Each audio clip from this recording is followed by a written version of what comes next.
You're watching Bubonicon Virtual 2020 on now. Mythology and Gods and Fiction, a panel discussion on when deities matter with your moderator, Rebecca Roanhorse. Here's Rebecca. Hi, everyone. I guess that's my intro. Thanks for joining us. We are hosting the panel Mythology and Gods and Fiction, When Deities Matter. I'm just going to read the official description so that we're all on the same page. It is, mythology and gods and fiction can lend not only real fabric to fictional worlds, but play a key... Oh, my email got cut off. That's great. Play a key storyline, something in the storyline. We're all professionals here. Why is the hero doing something so ridiculous? You don't even have to draw from established pantheons such as Greek or Norse mythos, but can create your own from the ground up. These panelists share their thoughts and their experiences with mythology and gods in their own works. So, hi, I'm Rebecca Roanhorse. As I said, I am your moderator today. I think all of us are New Mexico locals, but you will correct me if I am wrong when I ask you to introduce yourselves. Okay, great. I am based in Santa Fe. I write science fiction and fantasy that has a little touch of horror, so I guess that's a lot of just following the umbrella of speculative fiction.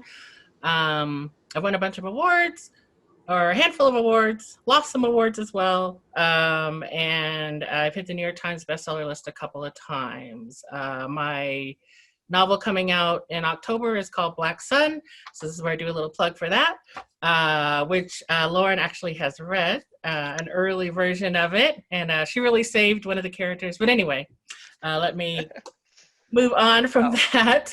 And so I'm just going to ask each of the panelists to introduce themselves, and I'm just going to go in the order that I see you. So Lauren, I'm actually going to ask you to go next. Thank you, Rebecca. My name is Lauren Teffeau. I am an Albuquerque area author, and I write science fiction and fantasy primarily. My debut novel, Implanted, which is a cyberpunk meets solar punk novel, came out in 2018 from Angry Robot. And it was shortlisted for the Compton Crook Award for Best First Science Fiction, Fantasy, or Horror Novel. And I've got a bunch of short stories, and I'm really looking forward to today's conversation. Yay, thank you. Chaz. Hello, I'm Chaz Kemp. I am from that area of New Mexico called Denver, Colorado. And I'm an illustrator. I've done illustrations for a lot of the local authors. And I also help my wife, Carolyn Kay, when she writes a lot of her stories and books and things like that. And I've also a long-time dungeon master as well, so I've created a lot of worlds and done my own pantheons, which we use actually in a lot of Carolyn's books now too. So I love mythology of all sorts. I love creating worlds. So this panel, I'm really looking forward to it. Excellent. Reese. Hi, I'm Reese Hogan. I'm from the outskirts of the Albuquerque, New Mexico area. I have a couple of novels. My last one came out a year ago from Angry Robot Books, Shrouded Loyalties. It's a diesel punk spy thriller. And then the one before that, Holding the Ashes, came out about exactly a year before that from Fiction Vortex. And it's a post-apocalyptic world with death gods in it. So I've actually, both of those novels dealt prominently with mythology and gods in very different ways. So that was why I was really excited when I heard about this panel and wanted to participate. Did you say duck gods or death gods? Death gods. Oh, okay. I was like, that's a very different, I think. It's like duck gods. There's Howard and Daffy. And... Excellent. Thank you. Keith, if you'd like to introduce yourself. Hi, I'm Keith R.A. DeCandido, and I'm the only person on this panel not in the Mountain Time Zone. I'm actually in New York City. I was originally slated to be one of the author guests of honor at the real-time version of this, and hopefully, fate's willing and the creek don't rise, I will be there next year. I've written a ridiculous amount of fiction, or an amount of ridiculous fiction, depending on which Amazon reviews you read. Some of which has utilized various pantheons. I've written, actually, two of my first novels I ever wrote were media tie-ins to the old Young Hercules TV show. So I use not only Greek mythology, but also I worked in West African mythology from the Yoruban pantheon into that. I've also used Yoruba gods in both a science fiction novel I did called Guilt and Innocence, and in my current urban fantasy series as well, which has started with A Furnace Sealed. I've also written a whole cycle of short stories that take place in Key West that involve several Norse gods. And I've also written the Marvel Comics version of Norse gods and a couple of Marvel Comics tie-in novels I wrote, the Tales of Asgard trilogy, and probably some others too. I really enjoy doing. Oh, and I did a Stargate SG-1 novel where I dealt with some of because the whole setup of SG-1 is that the Goa'uld set themselves up as gods, and it was called Cully's Wrath, and you can guess which god I used. Very cool. Excellent. So I'm going to start with a basic question. What is mythology to you all? How do you define that? Do you distinguish between mythology and folk tales or legends, fairy tales, that sort of thing? Like, what is the difference? And I guess in your mind, and then how do you think they function in the cultures that they come from? And I might call on a few people. If you're excited and you want to speak, feel free to raise your hand and I'll be like that person. But otherwise, to get the conversation kind of moving, because I know Zoom can be awkward, I might call on folks. So Keith, actually, I'm going to call on you first and ask you to tell us what you think. How do you define mythology, and how do you differentiate it from all these other sort of similar storytelling? Well, I'm not sure I do differentiate it necessarily, but mythology are basically stories that we tell to try to explain stuff. I mean, it's more complicated than that, obviously, but I think at the heart of it, it's telling stories to explain things, and it may be even explaining something like why people act the way they do, or to impart a particular lesson, or why it rains, or why we have earthquakes, or any number of other things. Sometimes to teach lessons, sometimes to explain why we do the things we do. Storytelling has always been an inherent part of humanity. We've always told stories from the very, from when we were first sitting around fires in caves and things. And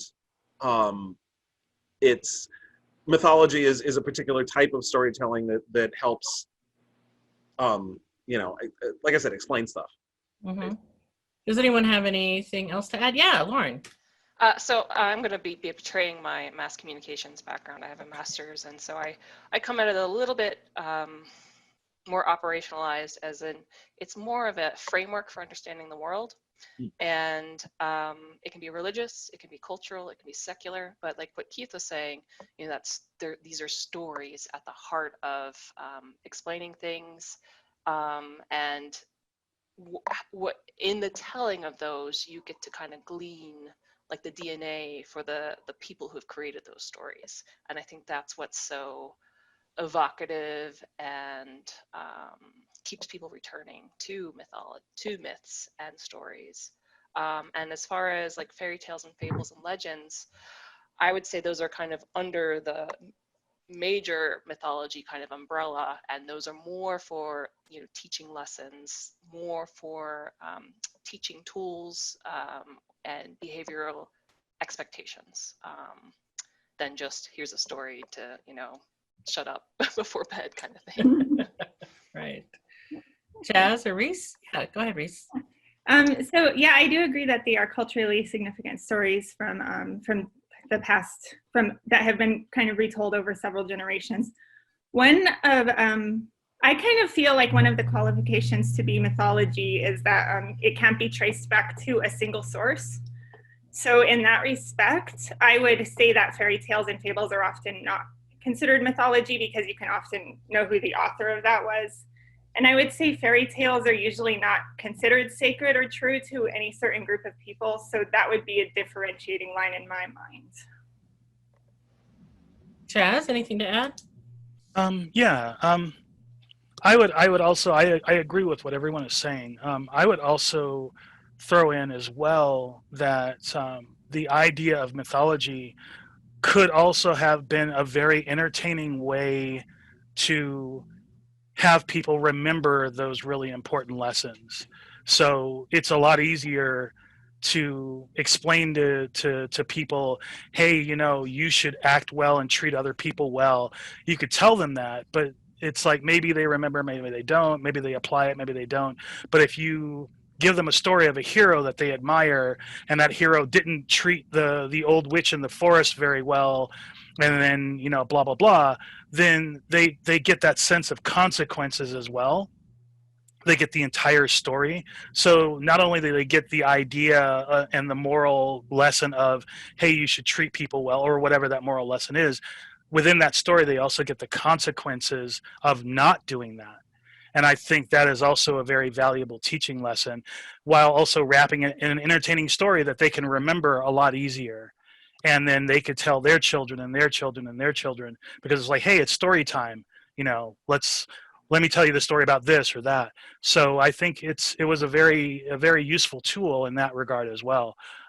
So entertainment is fun. Cool. So I have a sort of provocative question for you. I know we freely define things like, especially things as mythology from Norse culture or from indigenous cultures or from non-white European cultures, contemporary cultures. There's also mythology in Christianity, I would argue, and that's more of a mainstream religion. What do you guys think about that idea, that Christianity is telling its own mythologies as well? Any thoughts? Of course it's telling its own mythology. What bugs me about that complaint is that it diminishes myth. It's saying, well, it's mythology. That means it's not real. Of course it's real. It may not have actually happened, but that doesn't make it any less real. Mythology is an important part of how we try to understand the universe.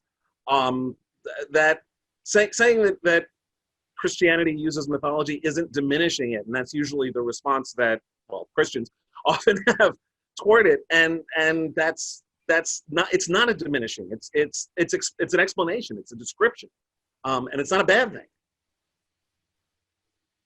Right. So, and then I would say in the reverse, then when you talk about, for example, I don't know, like Navajo mythology, which I draw from a lot, and people often, I get pushback, don't call it mythology, you know, because that suggests that it's unreal.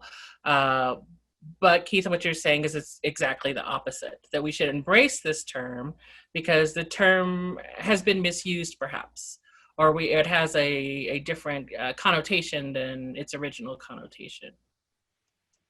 Well, I don't anyone think, thoughts? I don't think mythology diminishes. Sorry.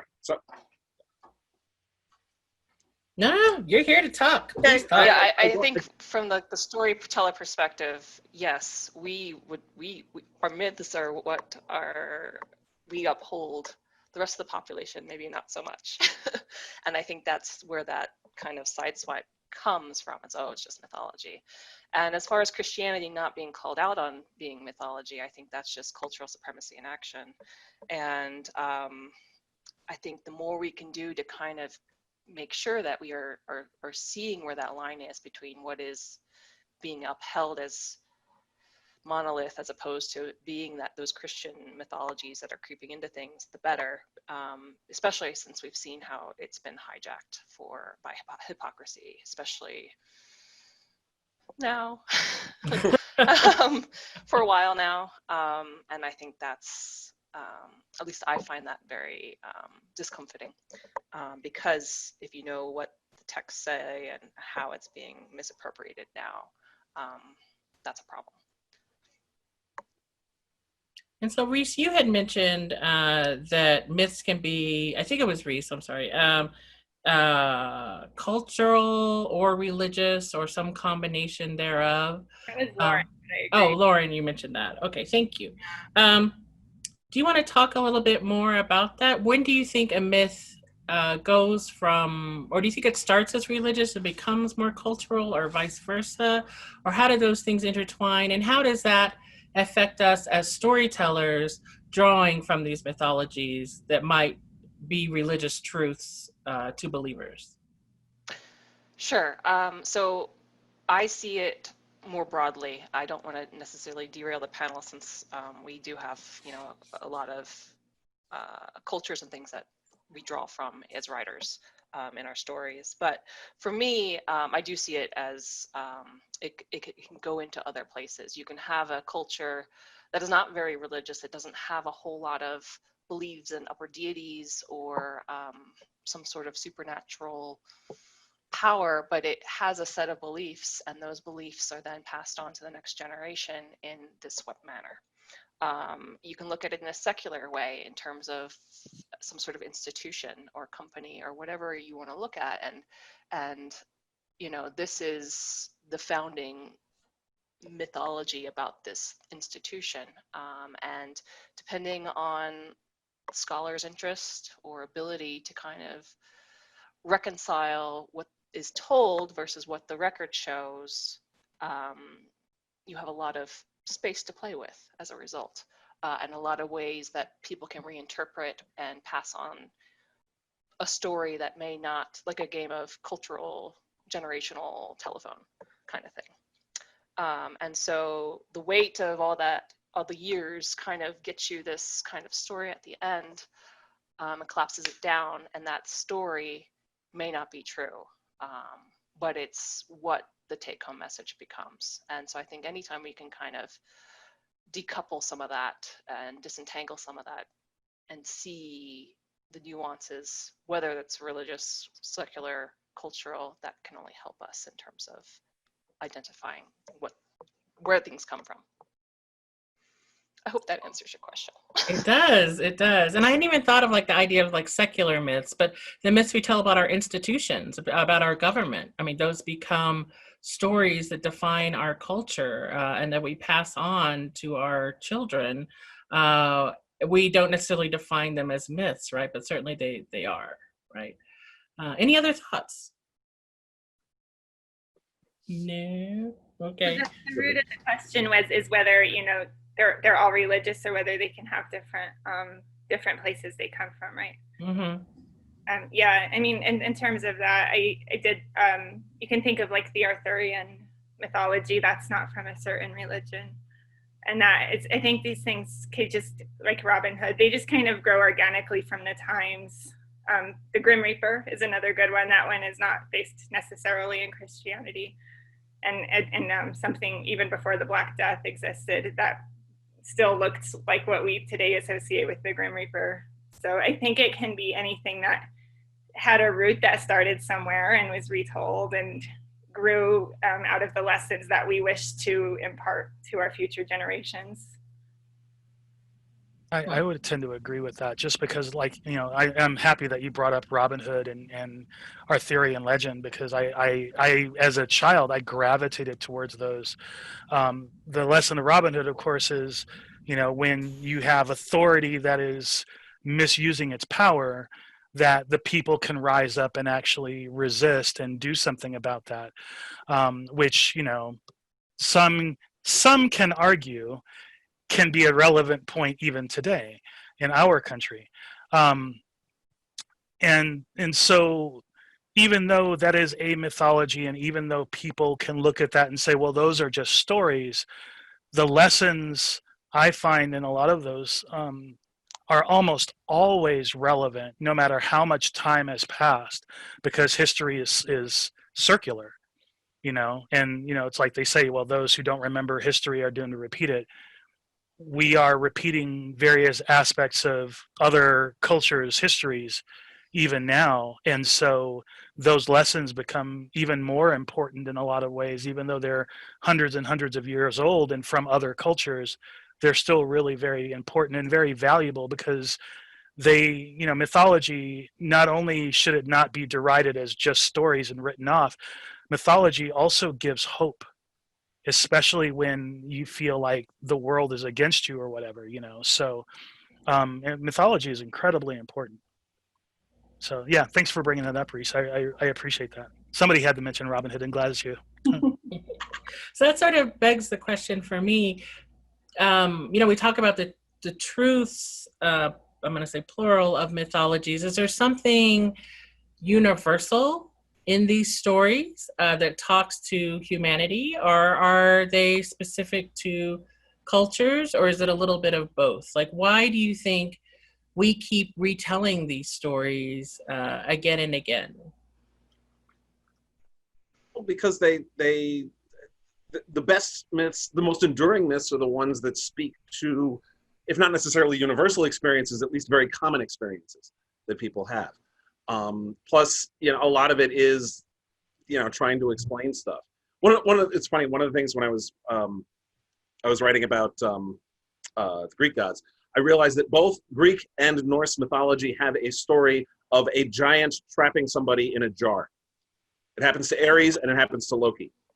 And it's like weird sort of parallel construction that happens, you know, with two things. And I'm not saying that, you know, giants trapping people in jars is a universal experience, but it's another example of that. That the stories that endure because they speak to something very primal and basic. And if it didn't, they wouldn't endure. You know, part of why Shakespeare endures is because he tapped into very universal, or at least common, themes. You know, the reason why Sherlock Holmes and Robin Hood and King Arthur endure is because they speak to very basic, fundamental things. Other stories have not lasted or have disappeared from our memory because they didn't have that same ability to speak. I would say it becomes a form of cultural shorthand that makes communication frictionless. It makes it more efficient. So anything that can make communication more effective gets carried on. And I think we see that with these myths and stories and the building blocks of those things, because they provide efficiencies and advantages over longer rambling stories or more technical stories or things that just don't hook in and involve the emotions, like what Chaz was saying earlier in terms of the entertainment value. So that's what I would say. Do you think when we as contemporary storytellers adapt these stories or interpret these stories in different ways, everything from the work that you each individually do with existing mythologies to things like the Marvel Universe and what they've done to Norse mythology, which, you know, may never be the same now because of their interpretations of it. Do you think that changes something fundamental about the mythologies themselves in a good way or a bad way? Do you think it's just inevitable because stories exist and they're alive and things change? Any thoughts on that? I'll take this one, mostly because, unless Chaz, I'm sorry.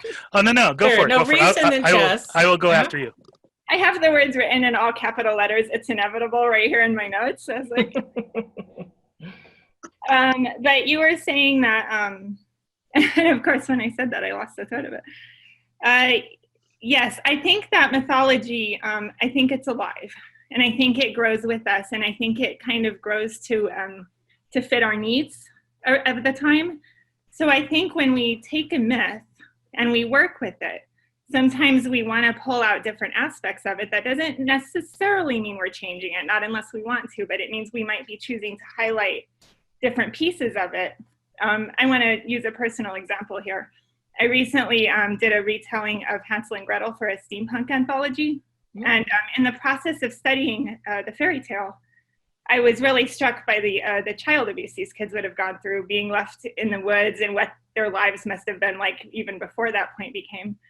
So I chose to highlight how they handled that mentally and and that was kind of the message I chose to impart with it. And I don't think of myself as having changed the meaning of the tale. I think of myself as just having highlighted a different aspect of it, but still kind of sticking to the same message.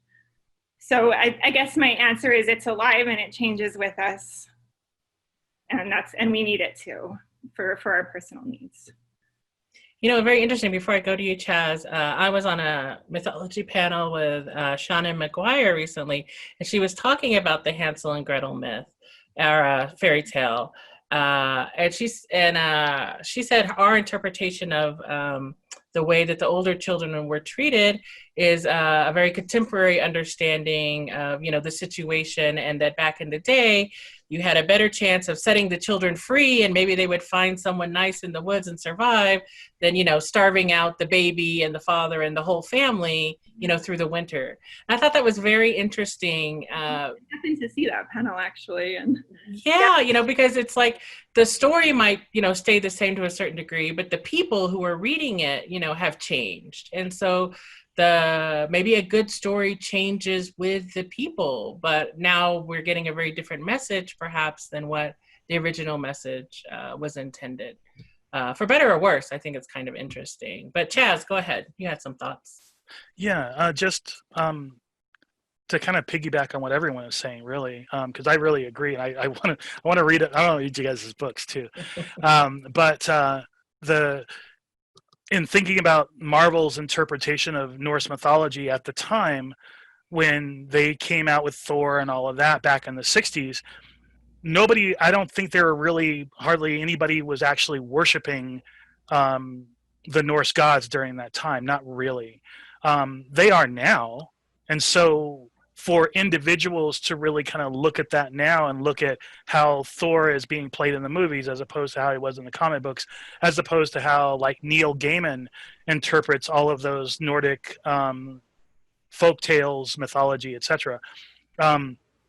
It starts to come down a little bit to the individuals as well, because one person may look at the lessons of Thor and say, well, I need to be big and strong and powerful so that I can vanquish my enemies. So I'm going to go to the gym and I'm going to be, a manly man and whatever. Whereas someone else may go, hey, what I'm picking up from this is that you need to use your brains more than your brawn, etc., to avoid temptation or to avoid deception of the likes that Loki will bring to you if you're not careful, that kind of thing. So it takes mythology and distills it down into what do you think as an individual, what do you take from that story, and again, what you choose to highlight so that it affects your life in the most positive way. So interesting stuff. I mean, I don't know. That's kind of all I had really about that. Yeah. Keith, did you have a thought? Yeah, stories also change as they're told and as they're retold later on, and they mutate, and part of it is because the audience changes and they focus on different things, like what Reese was saying about how we look at Hansel and Gretel now, and that sort of thing is part of what makes stories interesting, is how they get retold and reinterpreted. A lot of the fairy tales that we know, and also what happens is someone will then write it down when it's a story that's been told for a while, and then that version becomes sort of put in amber for a bit. But even then, things will get interpreted later. A lot of the stuff that like the Grimm brothers did were stories that have been told and retold in various different forms. Bringing out Shakespeare again, a lot of his non-historical plays were stories that have been told many other times. I mean, we remember his Macbeth more than we remember Holinshed's Macbeth because, well, it was Shakespeare. But for that matter, to drag Christianity back into it, the four Gospels are all four different versions of the life of Jesus Christ that were based on stories that had been told about him for the previous several decades. And then those are the four that happened to be written down and accepted. There were plenty of others that were written down and not accepted, Gnostic Gospels, and all of that, all of those are based on the different, the stories always change. Hell, we've got three different versions of Norse mythology right now. You've got Snorri Sturluson's that he wrote down. You've got Stanley and Jack Kirby's that they gave us in 1963. And then you've got the Marvel Cinematic Universe version, which is one step removed from the Marvel version, which is one step removed from the Norse stories. So, I'm still bugged about the fact that they made Hel Thor's sister. That just, but. Yeah, that was surprising to me as well. But hey, it's Cate Blanchett, so yeah, she did look pretty badass. She did. I was like, hey, wait a minute, no, that's okay, never mind. Just keep going. I'm good with this. I like that interpretation of that mythology. If that's okay, Rebecca. I'm sorry, say it again. I wanted to add one more thing before we move on. Oh, absolutely, go for just it. In terms of the retellings and what Reese was saying about how it changes to fit our current circumstances, and what Chaz was saying in terms of taking what is useful. I also think it's just a way of like connecting us to the human kind of condition. I mean, in terms of, if you think about mythology and in broad terms, and it being this kind of encompassing all this history and all these people who lived before you, it's a way of tapping into that and feeling, I think, a little less lonely in your own personal circumstances. So it's a way of channeling that kind of energy, I think, sometimes too, and feeling bigger than what you can maybe achieve on your own. Obviously, that depends on the individual and what their goals are with writing. Oh, interesting. That's a really awesome point, actually. I like that. So I want to talk, we've talked about existing mythologies and drawing from those. Now I know a lot of you have created your own mythologies, or I guess I created secondary worlds that have mythologies. So I did that recently with my upcoming novel, Black Sun, and it is challenging. It's very interesting. Where did you start, for those of you who've done that? And what do you think is sort of the most important idea behind creating a mythology in a secondary world? Is it the Pantheon? Is it explaining, why the sun rises and sets? Is it the lessons imparted to your characters? What is it that when you're creating these mythologies and secondary worlds, what is it that you're thinking about first? And anyone have any ideas on that? Chaz, I know this is one of your things, so you want to talk a little bit about that? Sure, I will start. So a long time ago, I created a pantheon for my world of Rookmare, and our world that we're creating now for the books is called Ashelon. And in fact, that is our essential publishing company, is called Ashelon. And so for me, I encouraged Carolyn to start with the gods first and their effect on the people. So my take on it was, before this becomes mythology, before these become stories that are told, here are the events that happen. And then in later books, something, like a book that takes place 100 years from now or whatever, those stories will be told, and then we get to kind of tweak those stories. Whereas the people who read the earlier books would go, no, that's not actually what happened. This is what actually happened. I've got those books. They're right over there on my shelf. But the characters will be like, well, this happened a couple of 100 years ago, supposedly, and legend has it, ... So one of the events was that the god of chaos basically hurled a meteor and basically blew up a large section of South America. The effect of it was that all of the fake creatures that would normally be under glamour to look like humans, now they had to look like themselves. They couldn't hide behind glamour anymore. So now people had to accept them as they actually were. So for us as creators, we wanted to have a world where we said, look, it's okay to be different, and you can't hide behind any kind of magic. You have to be who you actually are, and people have to accept you as such. So it's okay to be different, and it's okay to be unique. And that was the story. And so it becomes this situation where people start to wonder, okay, well, why did the god do that? Why did they put this kind of hardship on people, etc.? And so it makes for some really interesting social storytelling. But again, we wanted to kind of start from the top down and make it so that now mortals have to deal with what the gods have chosen to do. So it makes it kind of interesting, in my opinion anyway. So cool. Anyone else? I'll go next. Yeah. Kind of similar to what Chaz was saying, he wanted to tell a story about what it would look like if the glamour was taken off. So I think we have to come at it with what are we trying to say with our stories? And with Shrouded Loyalties, what I really wanted to do, what I was really interested in exploring, was the concept of how different mythologies can arise from a single event. So I was thinking in terms of like the flood and how it appears in Christian and Jewish and Muslim, but also in the Epic of Gilgamesh and in like Aboriginal Australian myths. And I wanted to create something similar to that, where there was something way in the past, and these different cultures rose out of it. So that was kind of my starting point. So I set out to create 2 different parts of the world with 2 radically different religions and mythologies. And I just kind of started doing everything opposite that I could. They did one with like a pantheon of multiple gods, and the other one with a single god that wasn't really significant, whereas for the other culture, it was really ingrained in their society to the point where their military salutes and their prayers use the same hand motions and stuff like that. So yeah, I think it depends on what you're trying to say with the story and what role the mythology is going to serve in it.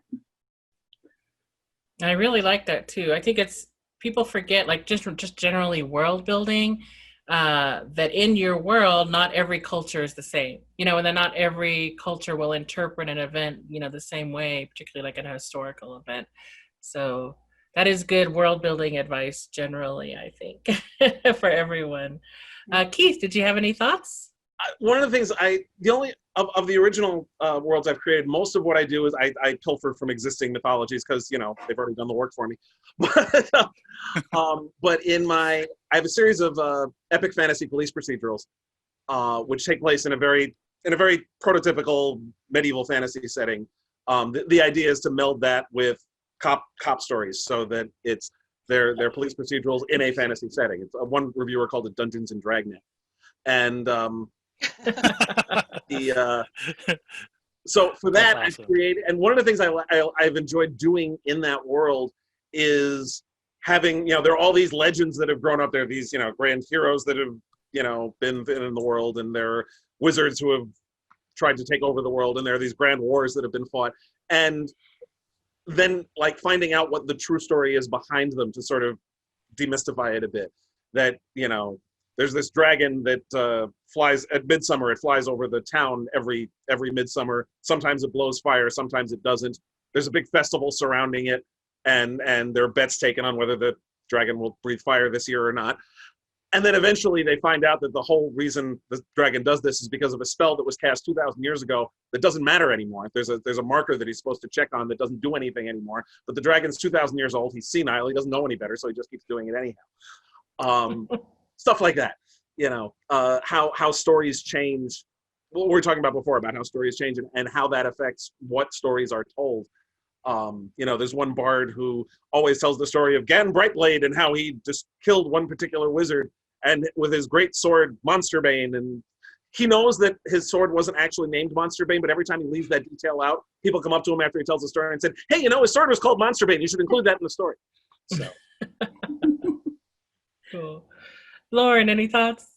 Yeah, so I do tend to write more science fiction than fantasy. And when I'm doing science fiction, I try to always figure out what my society has told the people who live within it, what the goal of their life should be. And so in Implanted, which was a cyberpunk story, everyone's living in a domed city, and they all believe that one day they'll be able to leave the dome behind. And so how does that kind of permeate down in terms of how they what education and career path they make, how do they live, what kind of mindset they have, because that's what they've been taught to believe in. And then when I'm writing more fantasy stuff, I tend to go a little overkill. And so what I've been finding is that I have all this deep, rich stories and mythologies and things, and why people do things. But then I kind of run into these like mythodump points where like I kind of just want to tell my story, but then the whole like narrative kind of comes to a screeching halt. And so for me, it's been a really hard challenge trying to find ways to naturally incorporate that richness that comes from this mythology that I've built without derailing the story experience for the reader. Cool. Excellent. I think we have questions coming in. So Bubonicon folks, if you want to feed me some of the questions from the audience, we'll do that because we only have about, I think, 15 more minutes. This question is from Facebook. Is it easier to create mythology in a monotheistic society or a pantheistic society?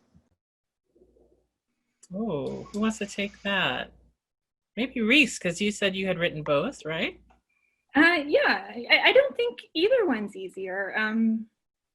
Yeah, I think you could do either. You just have to give it kind of, you give them both the same kind of thought, actually. They both would have, I think, because in my mind, that the mythology isn't, like, I think we tend to think of it as the gods.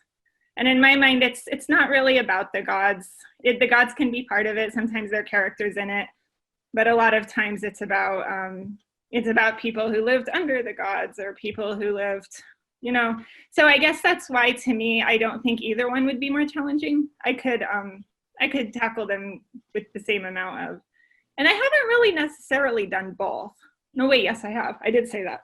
And the one, I was thinking of the two different books. I was like, I did one with existing mythologies and one with made up mythology. So I've done both in that respect.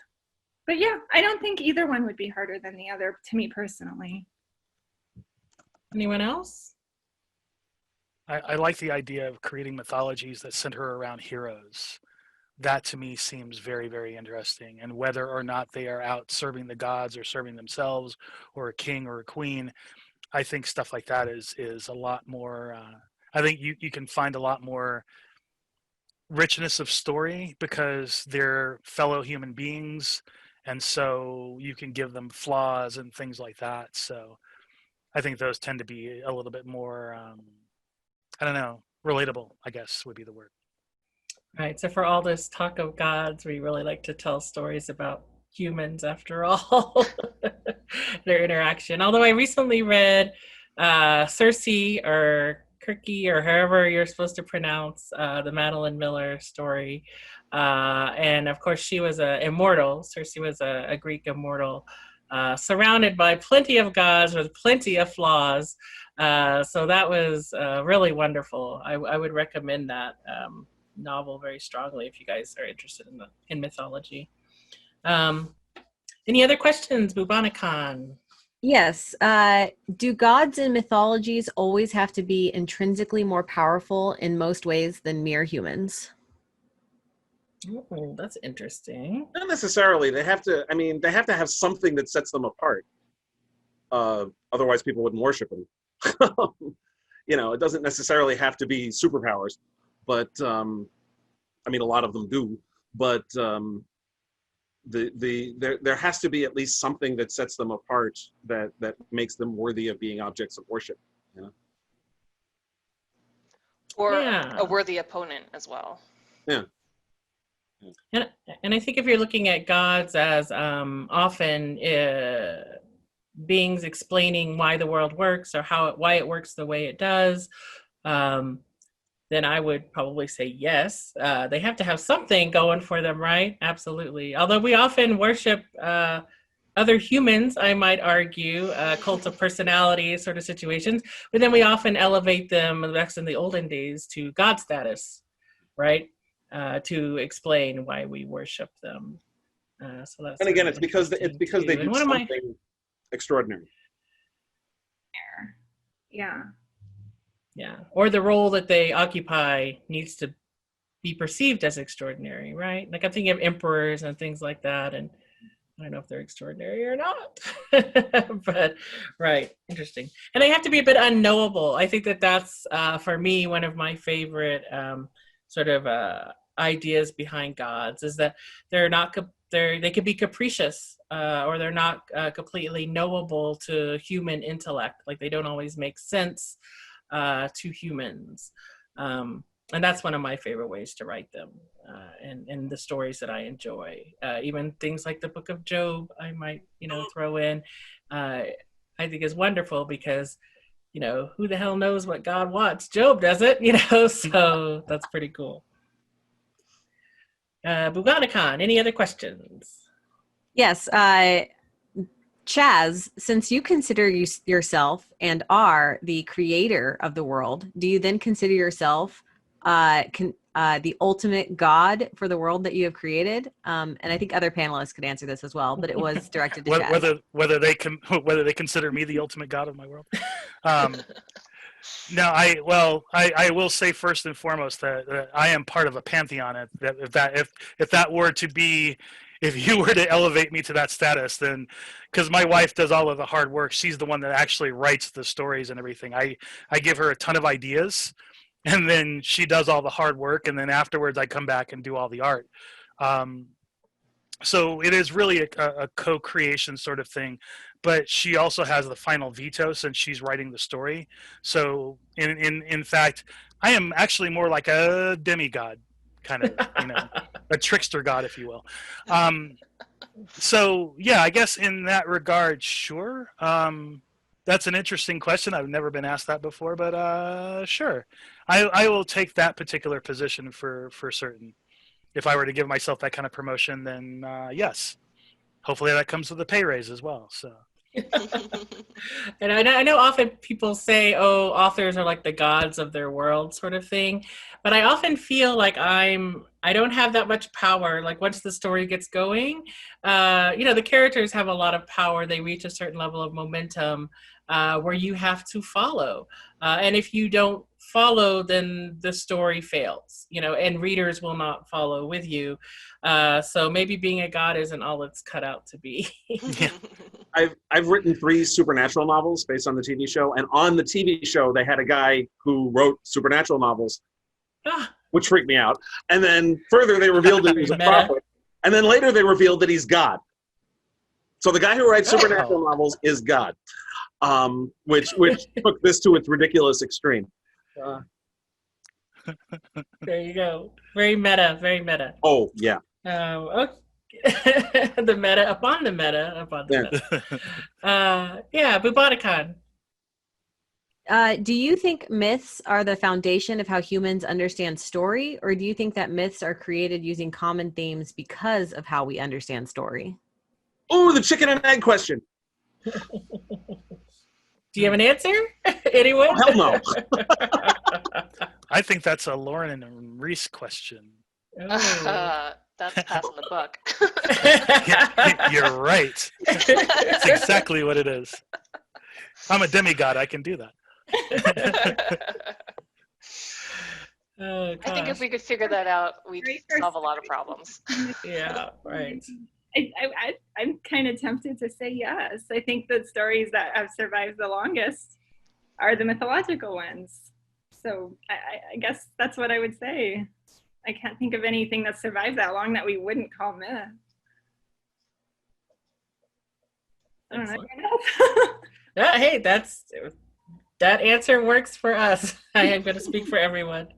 Okay, a few more minutes. Bubonicon, any other questions? Earlier, Chaz mentioned Trickster God, and someone on the Facebook actually had asked, what is the appeal of Trickster characters? Bad boys. They get the best lines mostly. They do. I have a Trickster. Well, I write about my version of Coyote, at least, in my Six World series. And oh, yeah, that's because they're a blast to write. A. Yeah, B, they definitely get all the best lines. But, I think that they're there to teach a lesson as well. I mean, I think most cultures have tricksters in some way or another. And at least the Southwest Coyote Trickster is often there to show you what not to do. So, yeah, or also to bring you down a peg. Often tricksters are there to keep you humble, as well. So there's that. I would make also, you humble. Yes. Yeah, I would also say too that every hero needs an antagonist, or at least an opposing force. And if you make that opposing force personable, relatable, etc., that can also help to tell a cooler story. But I agree. I think the idea of Loki was to, I think, take your standard court jester, make them really, really powerful, and make them someone who acts as a check on some of the foolishness that the gods can get up to if left to their own devices. I would just add too that tricksters, just generally speaking, are just more dynamic in general, and that's always a good thing in terms of your story and having it being interest. And so if you have that dynamic character compared to other gods who are maybe more always good, always benevolent, always upholding justice or whatever. I mean, they're just more interesting, period. Injecting a shot of chaos into the order. Yeah, Yeah, absolutely. yeah. Well, you also, I mean, going off of what Lauren was saying, you also have, you've got your gods or your heroes or whatever, and they are, for the most part, not allowed to show their flaws, or they have to act as though they don't have any. Whereas you've got your trickster deities, and you can see all of their flaws, and they are like, well, yes, you're right. I do lie all the time, but at least I'm lying. So that's a kind of truth if you look at it as every exit and entrance somewhere else. So, you can kind of go with that. And it's kind of a neat thing to be able to say, this person isn't necessarily ashamed or afraid of their flaws. Mm. And they might be more personable in that respect, because the hero gods who are always perfect are hard to relate to as human beings. Yeah, absolutely. Yeah, I don't know, heroes, overrated if you ask me, but whatever. So I think we just have a few more minutes. What I always like to do in a panel is ask the panelists, who are they reading right now? And just give a shout out to a book you've read recently or that you enjoyed or something like that. And maybe, Lauren, we'll start with you because you're first on my list. Unless you want a moment to think about it. Could I just, I'm pulling up Goodreads right now. Oh, sure. I know, right? I need to check my list. Oh, totally. Keith, any thoughts? Who are you reading right now? Who are you enjoying? I actually just recently reread, really. Dark Horse put out a hardcover graphic novel called Moonshadow, the definitive edition. Moonshadow was originally a 12-issue miniseries that J.M. DeMatteis and John J. Muth did in the mid-'80s. It is a wonderful sort of science fictional fable-ish thing. It's about storytelling, it's about politics, it's about religion, it's about culture, it's about coming of age. It's just a beautiful, wonderful story, and I strongly recommend it. It taps into a lot of what we've been talking about, particularly not so much about mythology, but about storytelling and about fables. Nice. Excellent. Reese. I recently finished The City We Became by N.K. Jemisin. Yeah. When I actually, if I had a chance, I was going to bring it up as one that was a very good mythology, because it's so unique with the personalities of the different cities around the world, and the fact that some of them, didn't survive and some of them never came into full being. And I strongly recommend that for people who want a different take on mythology and just a good all-around story. I loved it. Excellent. I read that too. It's very good. Yes. Chaz. Well, very, very recently, I just finished Carolyn's third book, which is called The Phalanacion. It's the third in the trilogy. And it'll be out in a couple of months, actually. So I just finished reading that, and that was really, really cool, and that's my plug. But before that, I was reading rereading Neil Gaiman's Sandman series, which is another really great take on mythology and the gods and the pantheons and the aspects of immortality or whatnot, if you will, dream, desire, destiny, that kind of thing. And the way that he handles mythology is really, really, really cool. And I also, before that, I was reading a couple of books from Kevin Hearn and the Iron Druid series, which also really does a really great take on the Celtic mythologies as well, and the Celtic pantheon. Especially the Morrigan as well, because he really does a deep dive into her personality and the way that she would be if we could meet her, kind of thing. So it's really, really very cool. Cool. I am going to shout out Raybearer, which is a new novel by Jordan Fueko. It's based on a West African mythology, and it was different than anything I had ever read. It was very cool. There's lots of conflicting loyalties, and heroes and villains. You're not sure who's who, that sort of thing. But the mythology, the world building in it is excellent. And then we have to wrap, but Lauren, very quickly, who you want to shout out?